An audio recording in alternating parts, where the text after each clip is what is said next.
What's up, Soul Soldiers? This is episode 29 of the Strength House podcast. We have very special guest Pat Davidson in the house, pro strongman, MMA extraordinaire, and one of the smartest guys we've ever talked to. We're going to talk about his Mass 2 program and why it's the most savage program you'll ever try, as well as the importance of dopamine in the habit building process and why Tom Brady is the greatest quarterback to ever walk the earth. Stay tuned. The Strength House Podcast, featuring Greg Robbins and Tony Bonvecchio.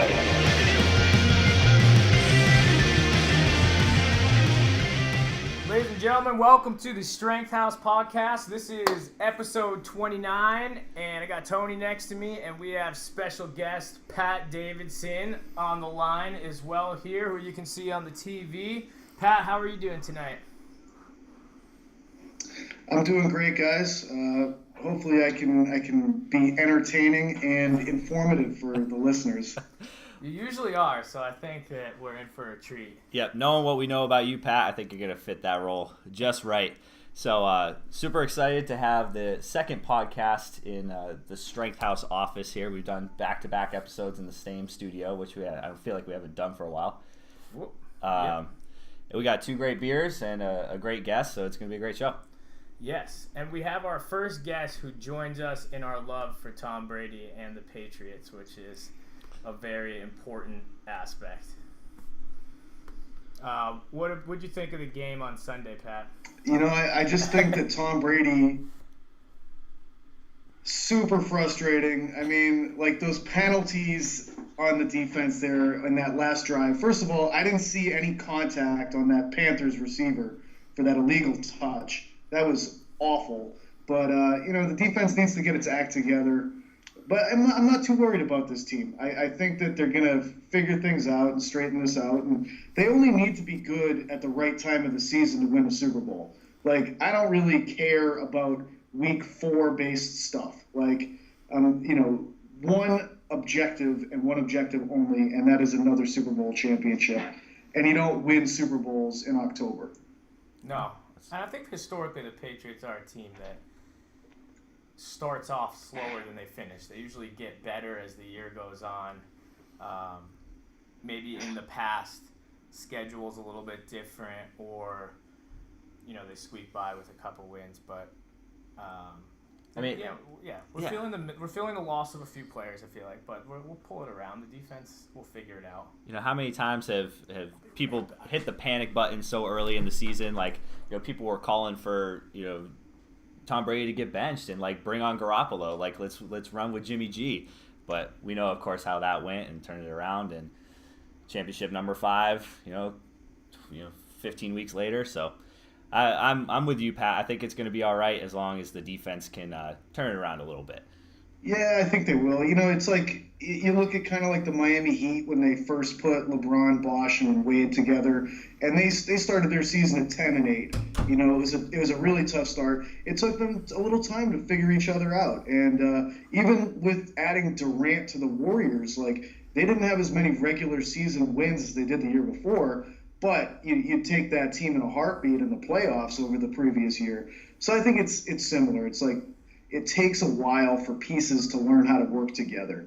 And they do have a lot of new pieces. But I think they might be more talented than they were last year. So, let's let this thing play out a little bit.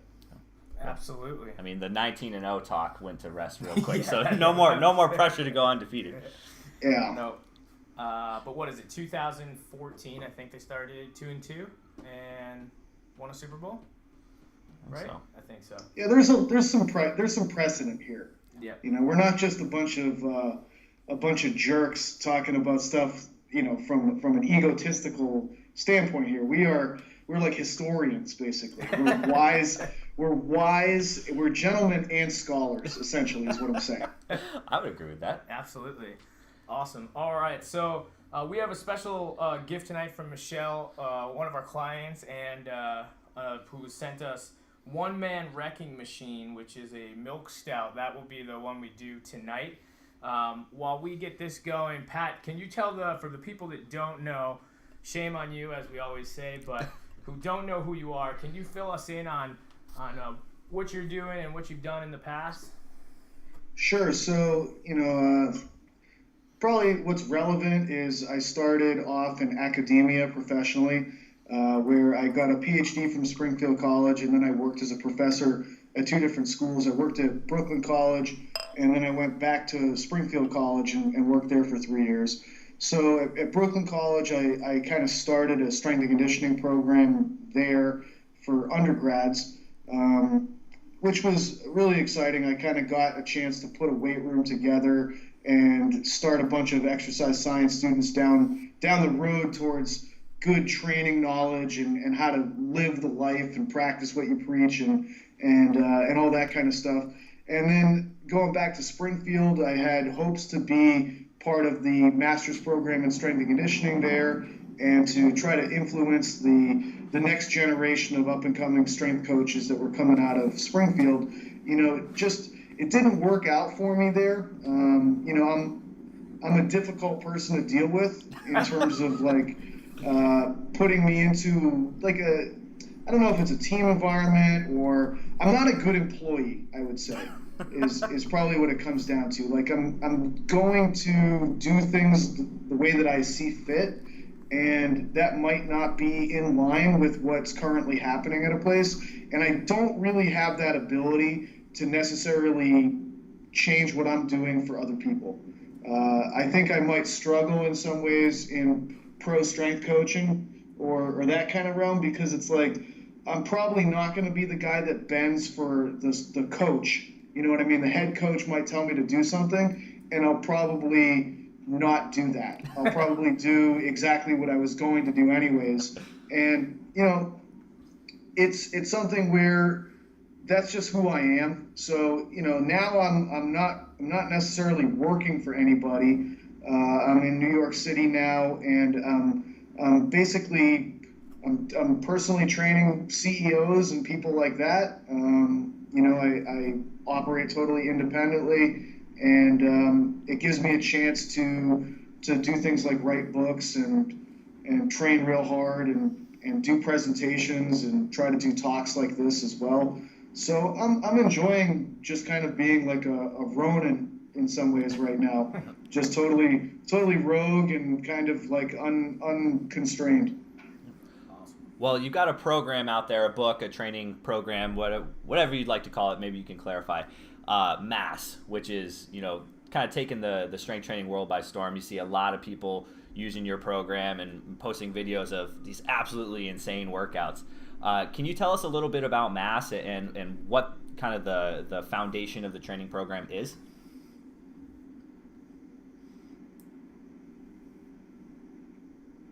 Are you able to hear that?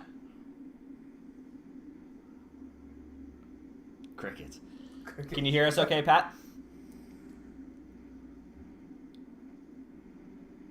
A lot of that broke up while you were talking. So I think you kind of introed the topic of Mass, and just to give people an idea of what it's all about. Yep. Is that what you were saying? That was it. Okay. So there's it's been I think about 2.5 years since I wrote Mass, and then this past year I wrote Mass 2. So Mass 1. When I first came to New York City, I was working for Peak Performance, and that's a facility that's been around for a while. It's been run by Joe Dowdell, and Peak was planning on moving into a brand new 25,000 square foot facility and like building kind of like a this space age training facility. And Men's Health was going to do this big story on new Peak and the future of training and this whole thing. And at the same time, Men's Health had hired a new intern. And the kid showed up for his first day at work, and he was like a college cross-country runner. And so he was like 5'8", like 125 pounds. And the editor writes me an email, and he's like, listen, this kid is too skinny. It's ridiculous. Like, we need to do something with him. So they were thinking of a project like they basically were like, he's here for 16 weeks. Can you design a program that could put as much mass on him as possible in 16 weeks? So I wrote the program design for what became the book Mass for this one kid. So he was a kid that had never lifted weights before in his entire life. And I just knew that he had an athletic background and was a runner.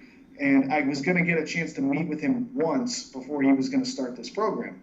So I just wrote something that I thought would actually give him a lot of results, not injure him, and fit in well with his athletic background, which was as an endurance athlete. So a lot of the components of Mass 1, especially right off the bat, are going to really challenge your aerobic fitness.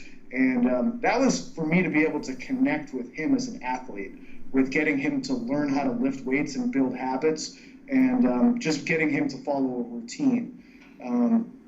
So, you know, he followed Mass 1, which wasn't called Mass 1. It was just called, what was his name? Tony? Yeah, it was called Tony's program at that point in time.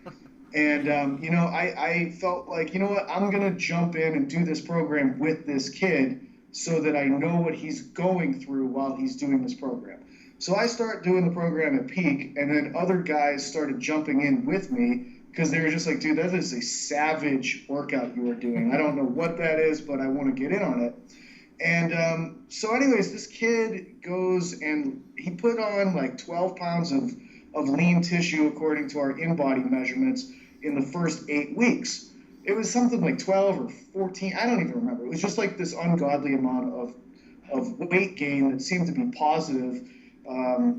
And, you know, the editors were like, dude, we've never seen anybody gain muscle the way that this kid is gaining muscle. Like, this is ridiculous. So as the program continued on, like, I think he finished by putting on like 19 pounds across the 16 weeks.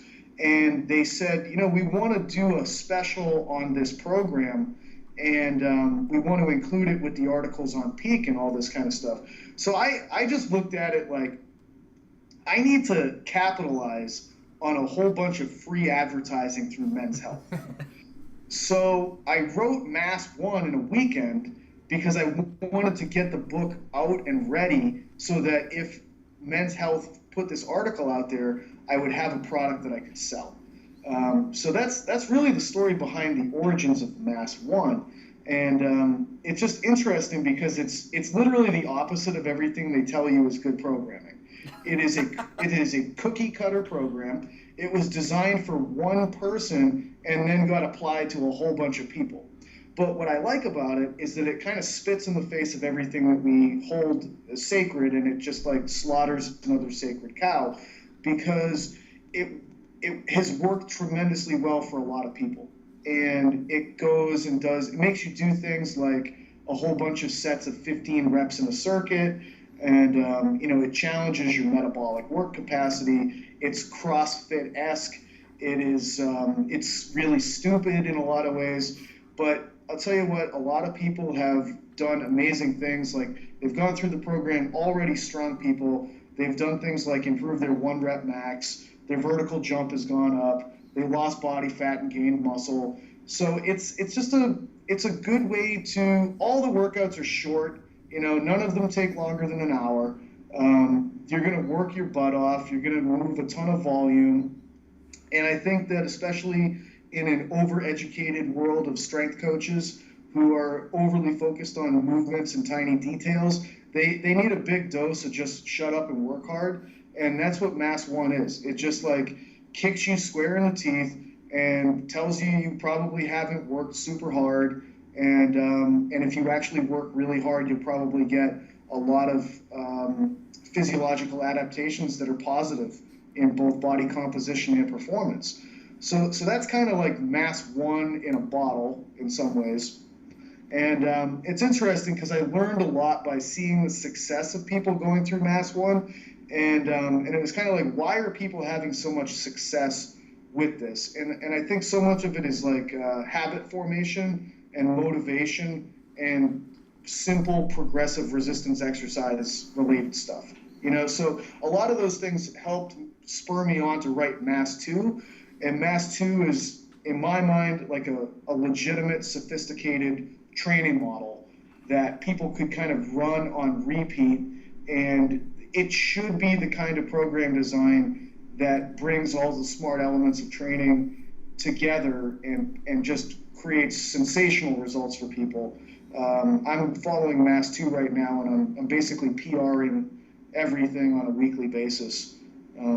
But Mass 2 is much more the culmination of what I know about exercise science and program design packaged into a easy to follow program.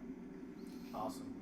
I love what you said about, the strength and conditioning coach community missing the, not seeing the forest through the trees when it comes to the fact that, any program will work pretty well if you work really, really hard at it. But, one thing I really like about you, Pat, and we've had a couple other guys in a similar scenario on the show, is you're a guy that looks at research and is deeply rooted in science, but you're a guy that's put a ton of time in under the bar as well. So I was wondering if you could share, and we've asked this question before, I love hearing this, is if you could share kind of what is something that you've gotten from research that's had a tremendous impact on your training and how you train people, and what's something that you've gotten just from anecdotally from spending so much time under the bar that's had a huge impact on your training? That's a great question, and I really think that I'm becoming more and more known as like the dopamine guy in some ways, and I think that just looking at dopamine and its effects, like, as dopamine is a neurotransmitter, and it binds to neurons in many different parts of the brain, and in some parts of the brain it causes motor responses. It's the most powerful motor neurotransmitter of anything that's taking place in the brain. In some parts of the brain, it binds to neurons and it causes a pleasure mechanism, a reward. You get a sense of reward by dopamine binding to the nucleus accumbens. In another part of the brain, it binds and it causes you to pay attention to things. And in other parts of the brain, it can bind and it can make you into a stark raving lunatic. In another part of the brain, it can bind and it can make you super goal-focused, serious, and on point.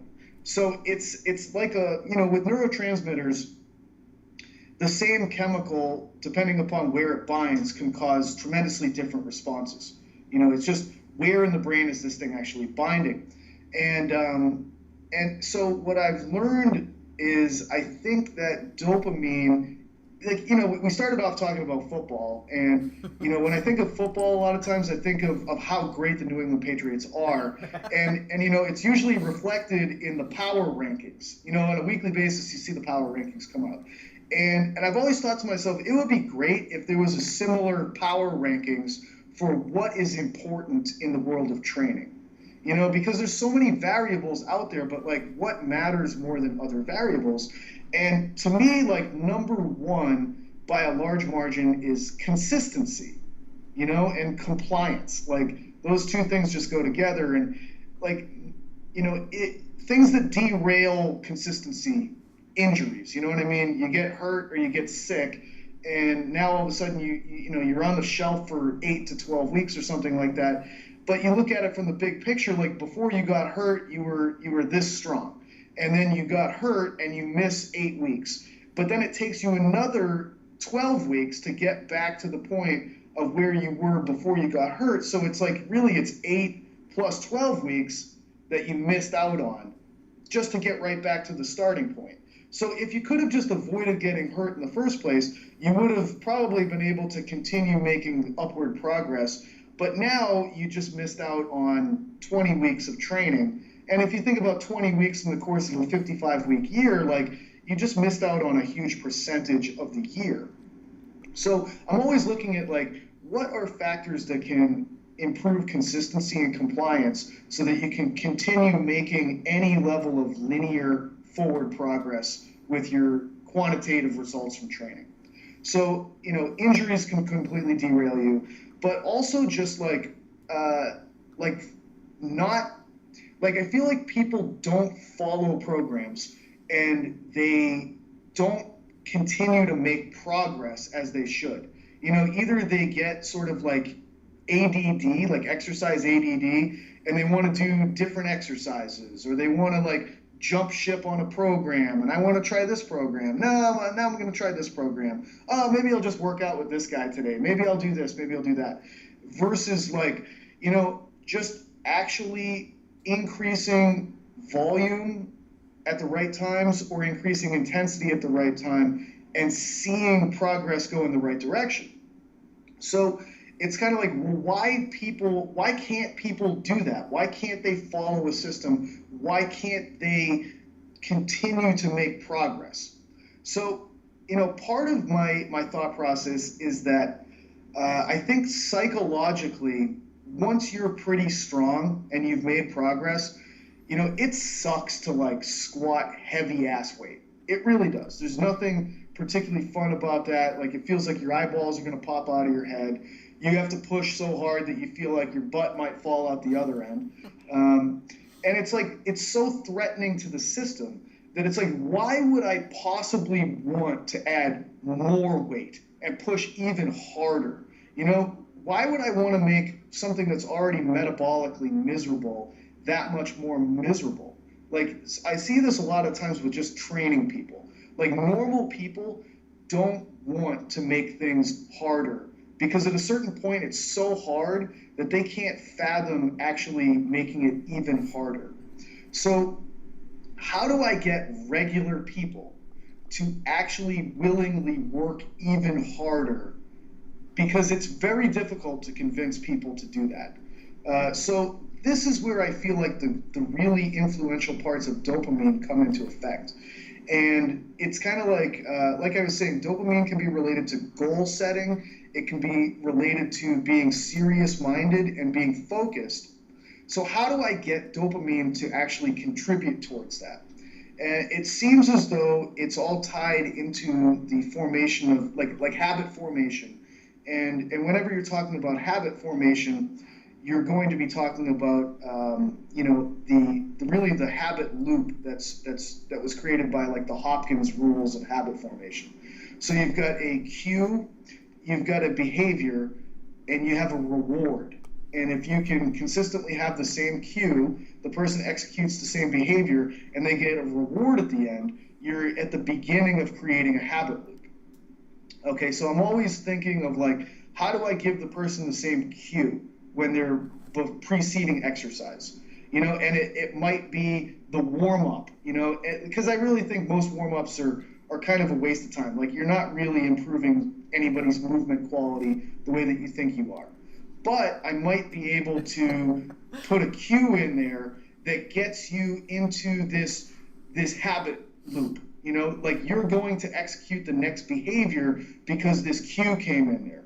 I've honestly found a timer to work really well. It's like you hear the buzzer from the timer, and that's your cue, and now you execute this behavior, And then at the end, like, how can I give you some level of reward? So rewards come in a lot of ways, you know what I mean? Like, I could tell you did a good job. I could have a drink ready for you with a little bit of sugar in it. I could play music that you like at the right time. I'm always thinking of that, and I've got different clients that respond to different things. Like, I thought of music. I got this one guy, if he hears Led Zeppelin, it like makes his day. So I always play Led Zeppelin at the end of his workout if I can. He hears that and he gets the biggest smile on his face, and I can see like the literal mechanisms of the habit loop forming. But the critical thing with the habit loop that I think people miss the boat on and don't talk about is the creation of a craving response. The guy that did all the research on this was Wolfram Schultz, and he did it with monkeys. He put monkeys in a chair, and he had like electrodes going to their brain so he could record what's happening in their brain during this time. And he would put a screen in front of the monkeys. The screen would show different patterns of colors or symbols, and the monkey learned that with a specific presentation of colors or symbols, it pulls a lever, and when it pulls the lever at the right time, it gets juice. And, so the monkey gets a dopamine response when it gets its reward initially. And then the monkey's like, oh, wow, I can keep learning this and getting better at this. So the monkey then proceeds to, like, even before it gets the juice, it's starting to release dopamine when it sees the pattern. Like it starts associating the pattern with the reward. As soon as you've created that, now the animal has moved beyond the initial stages of habit formation. It's deep in the throes of it. And so Schultz did an additional thing, and he started to remove the juice. Like the monkey pulls the lever at the right time, and the juice either doesn't come, it comes late, or it's diluted. And now all of a sudden the monkey gets angry, and the monkey goes into what he called a craving response, where the monkey is desperately in need of getting the same level of reward as previously. It's almost like you take away the reward after the participant becomes accustomed to the reward, and they'll go crazy. They'll do anything they possibly can to regain that reward after you've created that response. So what I try to do, the way that I interpret this and use this for training other people and trying to drive people towards continuous progress, is I'll make it super easy for people to be successful with what I'm asking them to do early on. Okay, I'll give them loads that'll probably be in like that 7 RPE range, so I know you're going to get all your reps. I know you're going to be successful. And we're going to run this for an extended period of time so that you are so accustomed to getting the reward of completing the task. And now at a certain point, I'm going to remove that from you. Like, you're going to fail. And I see these people fail after they've gotten so used to being accustomed to success, and it drives them crazy. And they will then do anything they possibly can to try to go get that success. Now, Mass 1, like I said, in the aftermath of seeing people be successful, I was looking at this thing and I was like, why does this work so damn well? And I think that this is it. People do the 30-30 workout, and they get success after success after success. It's a 10 exercise circuit. You do 15 reps at every station, and you go through it 3 times. And people, they're successful through the first time they do it, and then you add weight. And you're successful through almost all those sets. Like, you're going to be successful with all the sets in round 1. You're probably going to make it through round 2. At some point in round 3, you might start missing a rep. And then it's funny because people almost always miss on the bench press or the incline bench press. Probably because it's just, faster twitch fibers in the upper body as compared to the lower body. They're just less fatigue resistant. But everybody always asks at that point, why do you think I missed reps? And it doesn't even matter what I tell them. They want to get the reps that they missed, and they start saying things like, what do I have to do to make sure I get those reps? I can literally see these mechanisms like working themselves out by what the person's telling me. And at that point in time, the person starts making this commitment that they want to beat the system. They want to beat the game. And they're like, do you think I need to bench more often? And I'm like, oh yeah, for sure, 100%. If that's what gets your ass back in the door and gets you training more frequently and consistently, it's a win for everybody. Like, you're going to get better results. I'm going to make more money. And this is going to perpetuate this phenomenon. So it's a great question that you asked, because it's something that I've been thinking about quite a bit. And that is, to me, like the New England Patriots of the training world is the dopamine habit formation craving response loop. Like, that thing drives people to perform behaviors that they normally wouldn't. And ultimately, I do think we're in a behavior change business. And the behaviors we're trying to get are to increase the volume of exercise that people do, because that's what's going to drive fitness change ultimately. So you're the Bill Belichick of dopamine. You're just orchestrating all these, championship level dopamine responses. Yeah. That's exactly it. I couldn't have said it. I mean, Bill Belichick might have been able to say it better than any of us. He just said it in fewer words.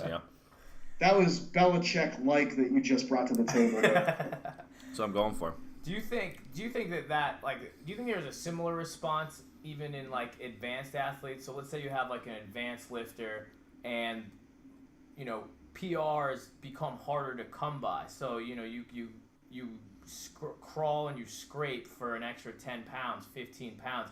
Does that just make someone better and better because they're like, what do I have to do to get my deadlift from, you know, 600 to 650 as opposed to early on when it's just very linear? I think it's the same thing. You know, it's like I was saying, it's just that it's like, when you are at that level, when you're like, man, my 650-pound deadlift is no longer satisfactory. You know, it's like, God, it is such a miserable thing to do sets of reps with. If you're a 650 deadlifter, then that means you're doing your sets of like 7 or 8 reps with like 585 pounds, give or take. You know, just think about how miserable that is. Like your brain, both the conscious and the subconscious parts, want no part of that. And they definitely don't want you to somehow make it heavier with more reps. Like your whole system is going to fight back with everything it has in its disposal to do that.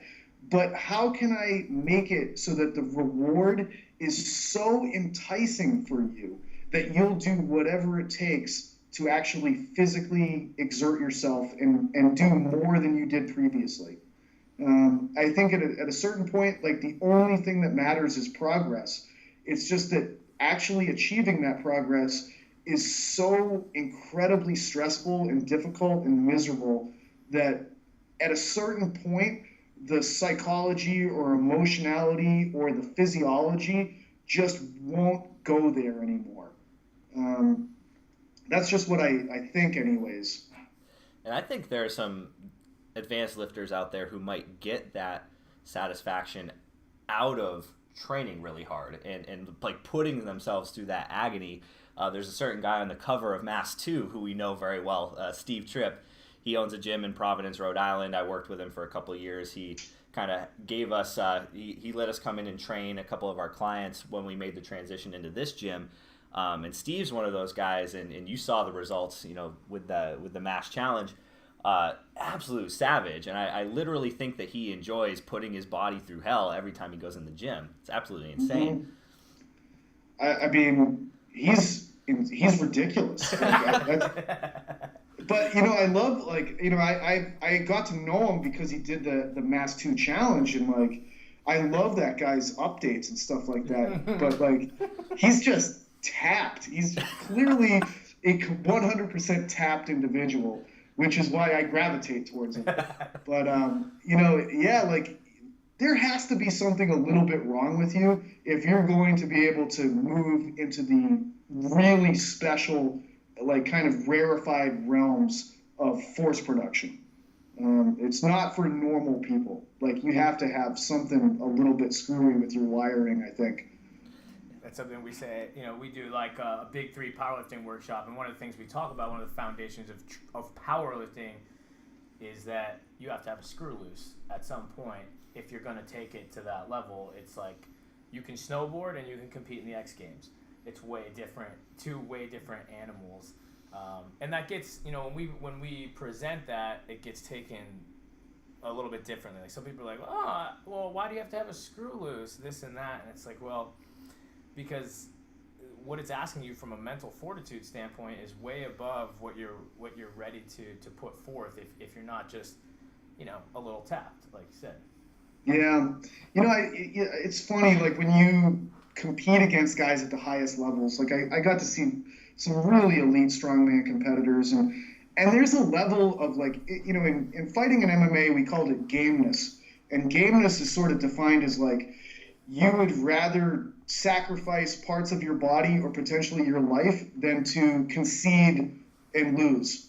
And I love that term. You know, it's like you're always looking for who's the most game fighter, because that's probably the person that's going to win. But it's the same thing with strength sports. Like, you have to be like, you know, I might shatter something on this particular attempt. I'm like, something horribly bad could happen here. I don't know what's going to happen.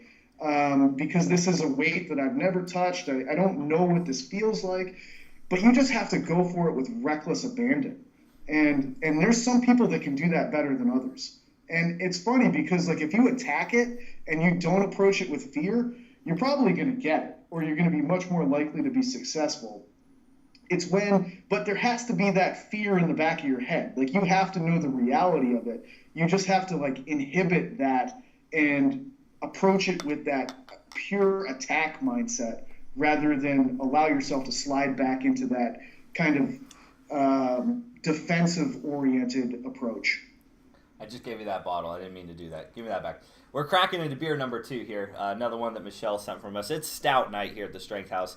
This one's Imperial, smells like bean spirit, which is hilarious. It's got like a coffee bean caricature of Nirvana's Nevermind album.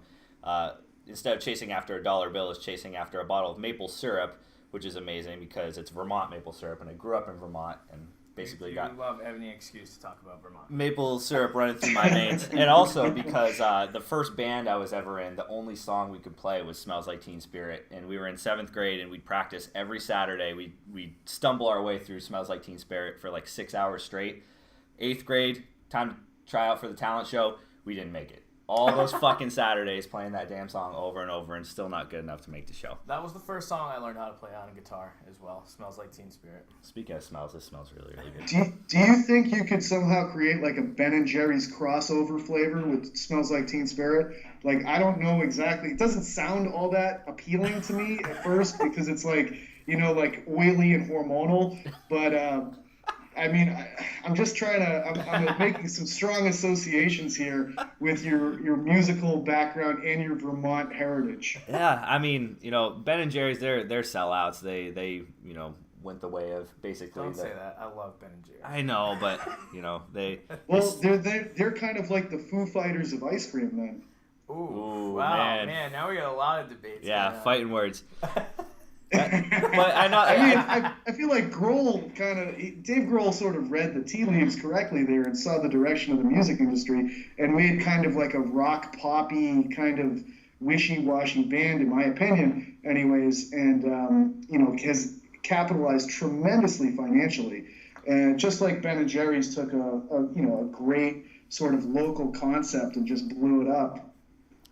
Yeah, Dave Grohl's like made just about every move picture perfect from a career standpoint, you know.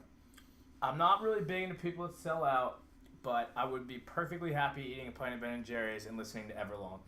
That sounds like a good situation. You know, I like to think I'm kind of alternative and I don't really give into the popular thing, but I'll admit it. I would sit on my couch, listen to Everlong, and eat a pint of ice cream. And I could also finish a pint of Ben & Jerry's during Everlong, I guarantee it. That's like a 5-minute song, man. Oh man, like, that's got to be some kind of a challenge right there. I'm gonna do it. Depends on how frozen that Ben & Jerry's That's is. true. Like sometimes, you know, you like try to put the spoon in there, and it'll just bend your spoon altogether. Yeah. And you can't do a lot of damage on that thing. What flavor is it? Like, how many? Is it chunky? Is it, you know, like, do you got to go through like big mounds of cookie dough? Yeah, I'd probably go with Try Tonight Dough or Half Baked. Those are my 2 favorites. And I have a solution to them. When it's extra hard, you stick a fork right through the middle, you pull it right out of the pint, and you got ice cream on a stick. This is absolutely. We have a professional on our hands, guys. That's so aggressive. I really like that approach. Yeah. That's a great approach. You want to talk about mass. You'll put on mass pretty quick if you do that. God damn it. One question I had, Pat, I might be off here too, but do you think with dopamine, I've always heard that you're going to raise dopamine quite a bit with aerobic activity. I don't know. You're more of an expert on that than I am, but do you think that plays in at all to the success of mass, or something where you're doing stuff in a little bit more circuit fashion that kind of tests your aerobic capacity? Do you get that uptake in dopamine that way? You know, I haven't heard that about aerobic exercise and dopamine. Like, from what I understand, like there's some fatigue-related stuff with neurotransmitters, like things like serotonin. Like as that rises, you're going to fatigue really fast, and a lot of it seems to be heat related. Like as heat rises, you're going to pump out things like norepinephrine and serotonin. And from like a central output standpoint, you'll just start seeing like central motor performance decrease, and people just crap out as soon as heat and serotonin and norepinephrine rise. Whereas when dopamine gets high, you're able to handle a greater heat load. So, and it seems like to me, when I think about like fitness for things like aerobic or repeat sprint ability, so much heat tolerance or heat dissipation. Like so many things revolve around pH and heat that it's amazing. But those are the two biggest homeostatic threats that there are. So, especially with the level of the brain, like you'll just cook someone's brain if it gets too hot. But it seems like if you have enough of a dopamine rush, you'll allow your brain to heat up more. It's like that reward is so powerful that you'll, again, be willing to deal with more threat. So I don't know. I think that it might be a case of where people that show better aerobic performance maybe have higher dopamine levels and withstand higher heat loads through some kind of a motivation or inhibitory, like they're just able to inhibit their emotions that want them to stop, and they just keep going, and that could be dopamine driven. But it's sort of like when I think about why like the mass, like the 30-30 or the aerobic oriented mass workouts might lead to a dopamine release for a lot of people, I think that what it comes down to is that you're, especially if you're already strength trained, like you're going to do the 30-30 the first time, and you're probably not going to perform all that well. You know what I mean? Like you've made adaptations that have shifted you away from, in many ways, like a repeat sprint ability, being really good at that. Like you're probably good at doing something once, and then you're just like shut down for a while after that. So this is going to make you just go, go, go. Like you have to do 30 sets in 30 minutes. And that's just going to shut a lot of dudes down that are pretty strong. But the next time that you come out and do it, you're going to be so much better than the first time. And then you come back and you do it again after that, and you're going to be so much better. So you make this unbelievable progress. And again, I feel like it's like addiction to progress that gets people. And I'm just making them do things that are outside of what they normally do. So they've probably been stuck for a little while. They've been doing the same sort of stuff. And now here comes this like curveball, and you just get baffled by it at first, but then you figure it out really fast. And you start getting better and better and better, and you see the systematic progress over time. And again, I think that you just get addicted to that, so that then when I flip the switch and we kind of go back to like other more traditional strength, you've gotten so accustomed to making progress and you like the feel of that so much that you're willing to do more than you normally would to continue to make progress in all areas. So I kind of view it as that a little bit more, but also I think that if you just improve aerobic fitness in most people, they're probably going to be a little bit more resistant to injury. Like they'll just be a little bit more robust as an organism.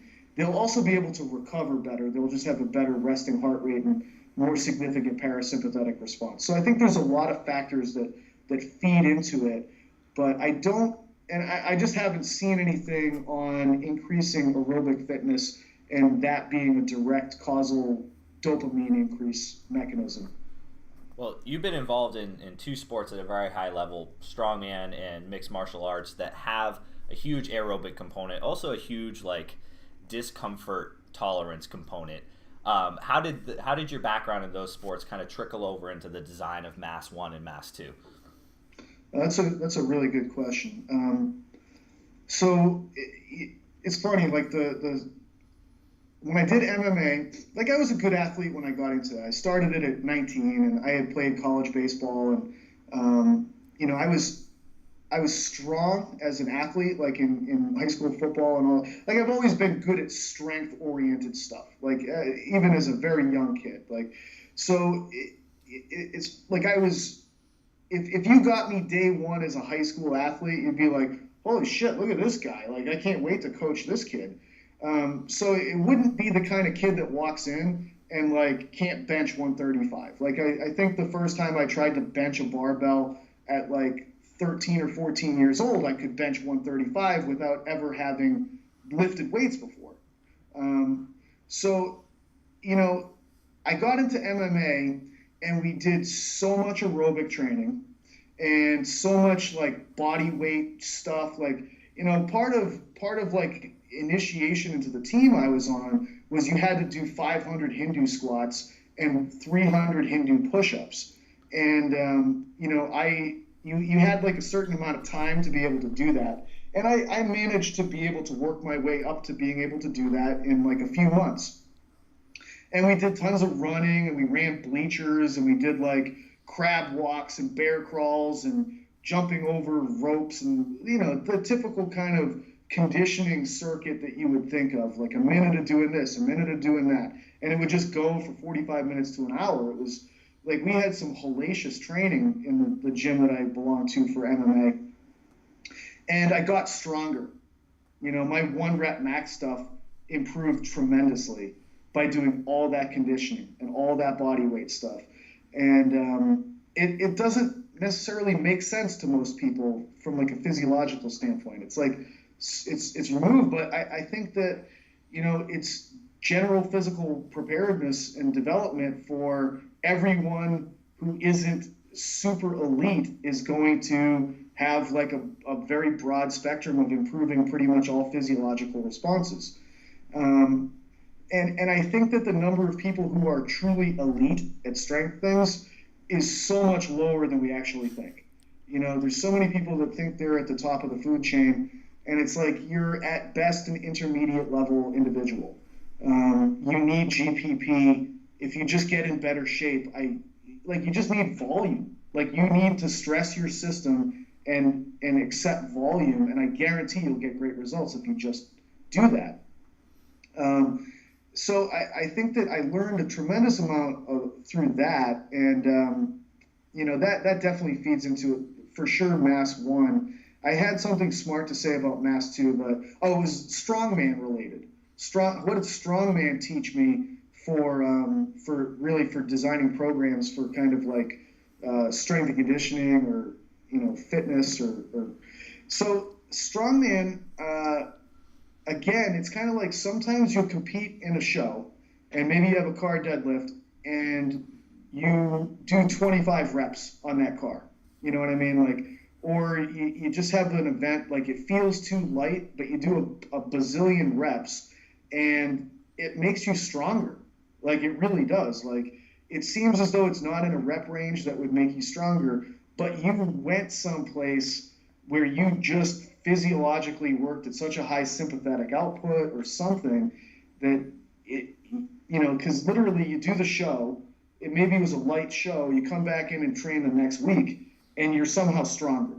You know, how could that possibly be? But I think there's an element of competition that feeds into that, and an element of just like, when you have 60 seconds or 90 seconds to get as many reps as possible, you kind of figure out a way. You know, I remember one guy that was on the Springfield team, he was like trying to describe strongman to somebody, and he was like, okay, well, picture that you have a bar with 90% of your 1 rep max that's loaded in front of you, and you have 60 seconds to get as many reps as possible. So you basically get like 10 reps with your 2 rep max weight, or something like that. Like, strongman is a sport where you get 10 reps with 2 rep max weight. You know, like, I started designing certain workouts with that thought process in mind. Like, how do I actually get this person to do like 20 reps with their 8 rep max weight? And in Mass 2, in particular in Phase 3, like, you know, one of the workouts is called the Deuce. And it's the Deuce because it's real shitty, but it's the Deuce also because there's 2 minutes on the clock, and the bar is loaded with somewhere between 70 and 80% 1 rep max, and I want you to get as many reps as possible. And then you get a 4-minute break, and then you have to do it again, and then you get a 4-minute break, and then you have to do it again. And it's kind of like that feels like you just did a strongman contest.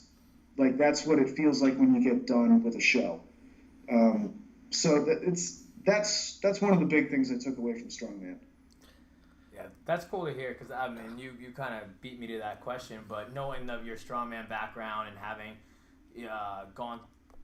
I haven't didn't put myself through it, but having read Mass and Mass 2, I was like, I could see the strongman influence in it for sure, which is something we talk about a lot, even for our athletes. Like, we do a lot of strongman stuff with even our youth athletes because it's work, and not a lot of people do any kind of work, especially these days.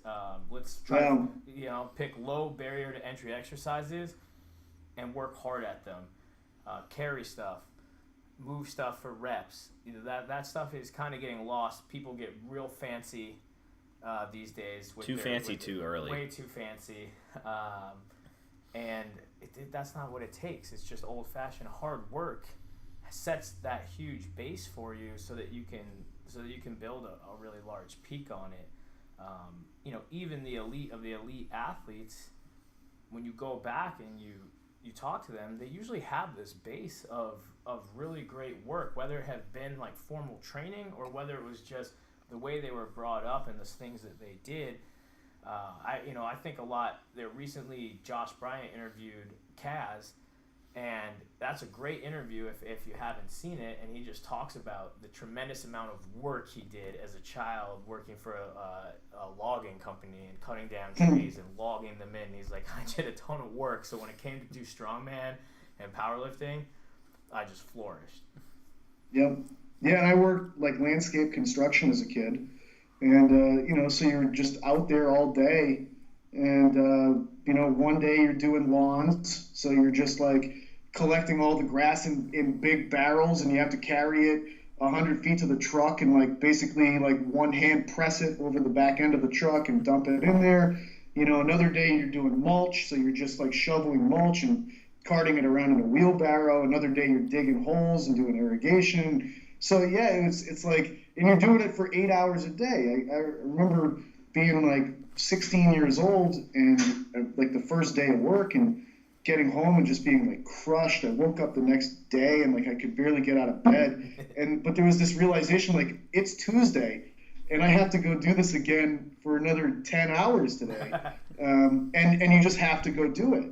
Yeah. And I would have to ride my bike like 5 miles to get to that landscaping job. And then I would work for 8 to 10 hours, and then I would ride my bike 5 miles home, and then I would actually usually like go and play basketball with guys after that.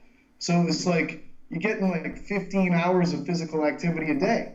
Like, you can't compare that to sending your kid to train with a coach for like an hour. Like, are you kidding me? Like, it's not even comparable.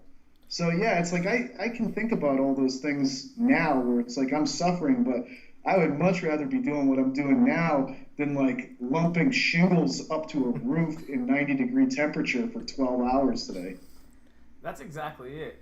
And I don't know what your guys' take on it is, but like I think it's laughable when people try to peddle these, certain training programs for kids from the ages to, let's say, like 13 to 18, and they're like, you need to train this and that and this mobility and this and that. And it's like, what this kid needs is some old-fashioned hard work. And like, for sure we can be a little bit more intelligent about it, but at the same time, it's like you just need to pick up heavy stuff and move it over there, and then pick up another heavy thing and move it over there. And it's not that fancy, and it's not that, I don't want to say it's not that intelligent, because I'm kind of stubborn in the fact that I think that's the most intelligent way to go about it. But well, I'll tell you, I got an email from a college baseball player a couple weeks ago complaining that at a Division III school, so not a scholarship athlete, not somebody who's going pro anytime soon, complaining that his coach was making him run distance. Like, oh, we got to run like 2 miles after practice. Like, I know that the energy systems don't line up and it's going to make my velocity go down. And my reply was like, no, it's not. Like, are you fucking serious? Like just do it. Is it perfect? No, but the notion that like a little bit of aerobic work is going to make you worse at a very like anaerobic sport, the guy's just afraid of work, and like what's worse is that he doesn't want to do the work, and his coach is going to see that, and his teammates are going to see that, and they're going to fucking hate him, and he's not going to get to play anyway, so what does it matter? Like, just go out and run. Not a big deal. Yeah. I see so many people that their overthinking becomes their biggest enemy. Like, the clients that I have that make the worst progress are people that question everything and scrutinize every detail of everything. The people that get the best results just put their head down and work. And it's like they just do whatever you ask them to do. And same thing for me. Like, every time that I've not made progress has been the times where I think I'm too smart for myself or something, you know? And it's like, just do the damn work like everybody else. Like, you're not a special little snowflake. And you know, I think part of it, like, you know, I grew up in my family, we bred dogs and raised dogs and that kind of stuff. And it's interesting, like, if you think about like other animals and their physical development, like, you know, they're just moving all day when they're young. Like, that's how they develop. They go out and they play. They're like in a group with other puppies, and they just sort of like bang into each other, and they do all this stuff, and it's not that complicated, and they grow right. But it's interesting, like, I think about this a lot sometimes with like youth athletic development. Like, you see the same litter of puppies, you know, and they've got the same two parents as dogs, and some of those puppies clearly have bones that are lined up right, and they're big and they grow properly and they got it all going for them. And then other ones are just kind of jacked up, you know, like their legs aren't going straight, their hips aren't lined up properly, their spines are kind of dippy or whatever it is, and they're just sort of a mess, you know what I mean? And they grow up and they follow these pretty clear-cut paths, like the big ones that have the lined up bones, like, develop into these really strong, prominent ones, and the little jacked up ones, like, they're kind of these ugly, scrappy looking ones. They don't know any better. Like, they don't have these societal influences. So they still, like, they do their thing, but, you know, it really is the case of, like, you know, you're going to develop into whoever it is that you are, you know, and the cream is always going to rise to the top. And most of the time people spend so much time blaming, like, these external tiny factors that have zero magnitude on the bearings of outcomes. And it's like, you have a very limited amount of time on this planet to maybe do something with yourself. And one thing I can pretty much guarantee is if you try hard, something good is probably going to happen. You don't know what it is. It might be something unrelated and unexpected to what you thought it was going to be, but I've never seen anybody legitimately put their heart and soul into something and not get something back from it. And people that are too busy being critical or negative or trying to find the problems with things just miss out on all the good stuff. Absolutely. That was beautifully said. That was. Man, I don't even want to like go into any more questions. I feel like we're at like an hour, and that was awesome. I have one more quick All question right. for you, and it's fitting here because we're all emotional, and we're going back to the one man who makes us truly emotional, as Tom Brady. And you had a really awesome post on Facebook not too long ago, Pat, and it was about the uproar in the fitness community about Tom Brady, his methods, his books. You know, he's not big on heavy strength training, right? He's got his TB12 method, and a lot of fitness professionals were very quick to jump on it and point out, like, this is wrong, this is wrong, this is wrong. He's the best to ever play the game, and you had a very level-headed response to it. What are your thoughts on kind of the Tom Brady's training methods that he's made public? Yeah, and, you know, I haven't really looked at what he's actually done, you know, and but I think that, like, you know, I try to think through what is the result of doing certain actions, okay? So, like, you know, and I try to take things as far to the extreme as I possibly can in these things. So, like, what is the ultimate end product of doing a lot of, like, squatting, bench pressing, Olympic-style lifts, deadlifting, plyos, sprinting? Well, I think it kind of turns you into a big block. You know, it like makes you super rigid, and it makes you kind of look like either like a power lifter or a linebacker or, you know, like a strongman competitor. But that's what happens at the extreme. Like, if you just keep doing those behaviors over and over and over again, it sort of seems to turn you into like the stereotypical refrigerator with arms and legs. And a big part of that is that you can't differentiate body parts from each other. You know, it's like the pelvis can't rotate in one direction as the thorax is rotating in another direction, as the neck is rotating in another direction. Like the femur can't uncouple from what the pelvis is doing. You know, so it's sort of, I think that's kind of what happens, whatever you want to call it. If you want to be a PRI person and call them a PEC, or if you want to be a DNS person and call them an open scissors position individual, ultimately their joints all do the same thing at the same time. You know, the left side of their body is doing the same thing that the right side of the body is doing at the same time. You're stiff, you're locked up. You know, and I feel pretty comfortable in saying that because I feel like I've taken things like squatting and pulling and pressing as far as I've ever thought I could do. And I know that, like, when I make progress and I actually get stronger at big lifts, like, I definitely at the same time get stiffer. You know, so I look at it like, you know, I guarantee that what Tom Brady has not done, he probably hasn't got himself particularly strong at the big tests of strength that we typically think of. You know, I bet he's probably pretty unimpressive in terms of like his barbell squatting and pressing and things like that. And who gives a shit? Yeah.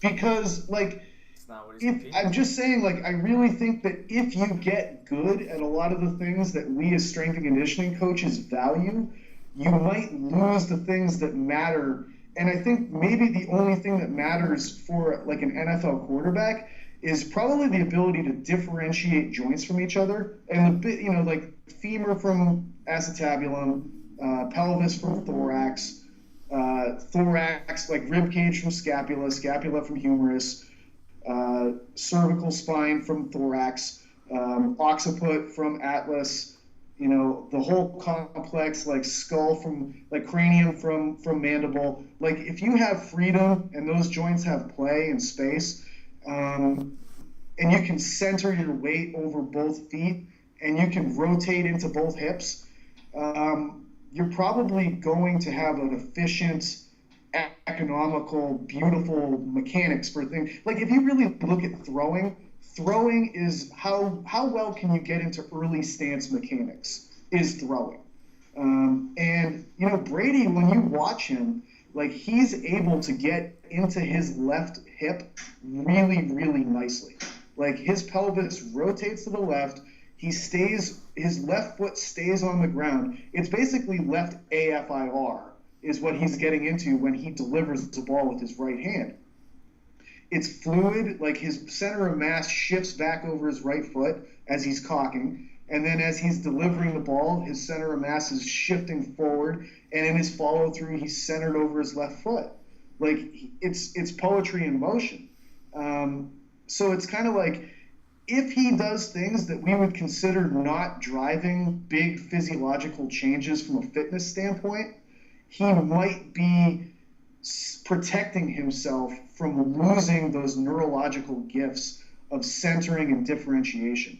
So I really think there might be something to that, and it's something that we're going to have to face as a community, and it's going to be really tough for the evidence-minded people to wrap their head around that, because the things that he's good at are things that are way harder to measure as compared to strength, power, speed. Absolutely. I mean, I think that speaks to, like, you know, everyone wants to make a big deal about Alex Guerrero. He's the guy that trains Tom Brady. Or you could name a bunch of other successful strength and conditioning coaches that have trained athletes. When in reality, when you get a gifted athlete, your job as a strength and conditioning coach is to not fuck them up. And Yep. I would be more interested to hear, who was the quarterback coach that taught Tom Brady how to throw? Who was the pitching coach that taught so-and-so how to pitch? The hitting coach that taught that? Because a lot of times it's the skills coaches that are, I feel like, the ones that really made the biggest difference. And I know, you know, we make a difference as strength and conditioning coaches, but we tend to overvalue our impact. It's an enormous ego-driven industry for sure, where people want to take credit for other people's success when, like, athletics in a nutshell, unless maybe you're like, I'll just say athletics in a nutshell is more of a skill-based thing than it is a physical performance-based thing.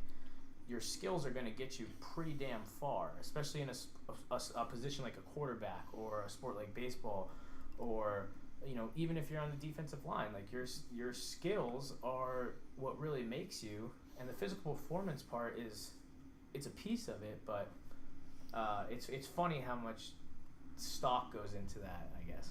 And a lot of people get into this industry because they want to train elite athletes. You hear that all the time. I was the same way, but I've gotten way more satisfaction, I think, out of training power lifters and training kind of like everyday people, where we can make a much bigger impact. We can be 90% of their results instead of maybe the 10% for an elite athlete. Yeah, you want the walk-on. You want the guy that has to walk on. That's the guy who you're going to really make an impact on. The other guy's already good. You're just, for sure you're helping him. I'm not trying to discredit that, but you're making a bigger impact on the walk-on, on the general fitness client, and that's why, even from strength and conditioning standpoint, I think some of the best information you can find is from a track and fields type standpoint, where it is a sport where everything is measurable. Like, you can really measure and say, okay, this person, these lifts went up, and these jumps went up, and this sprint decreased in time. But I just thought there's no way to even evaluate what you're doing for team sport athletes. No. It's like what they do is so different from what they do with us. It's a joke. Yeah. And I just thought it was very level-headed the way you went about reacting to the reaction to Tom Brady's training methods. Whether you're biased, unbiased, it is Tom Brady. We know you guys have a very close connection right here. So, but I appreciated the way that you approached that. So, I love how much we've talked about the Patriots tonight. It's great. We need to have more Patriots fans on the show. All right, but we got to wrap up. We're a little bit over an hour. I know you guys' attention spans out there are pretty small, so we have to keep things within a consolidated period of time. Pat, where can people find out more about you, more about Mass, everything like that? So Mass and Mass 2 are both available at Rebel Performance. And, I mostly, I don't have my own website. I just really didn't want to deal with that. If I have thoughts, I just post them on Facebook.